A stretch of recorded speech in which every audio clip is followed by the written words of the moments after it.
Creating a wildflower-rich grassland requires annual mowing at the end of the summer and removing the cut vegetation.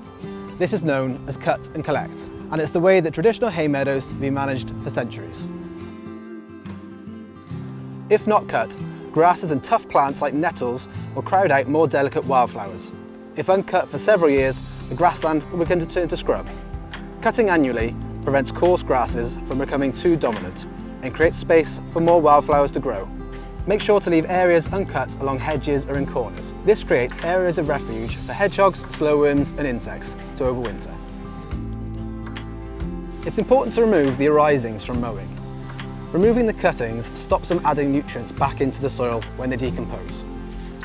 The dead vegetation also smothers the ground, stopping new wildflowers from growing. In nutrient-rich soil, vigorous grasses and tough plants outgrow all the others. Without removing the nutrients, your road verge or immediate grass will just keep growing taller. It's best to begin your cut and collect in late summer and into autumn. That's when most insects have finished their life cycle and flowers have begun to set seed. Some species will still be flowering into the autumn, so stagger your cutting time, avoiding areas with late flowering species. Further cuts can be taken until early spring if the grass is growing throughout the autumn and winter.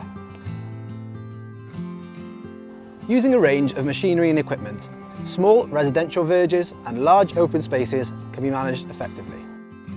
Large areas can be cut with a tractor and flail, with the cutting baled or collected afterwards. In residential areas, small machines can cut and collect in one go, and then be tipped into a trailer to be taken away. On steep slopes, using cut and collect machinery can be difficult.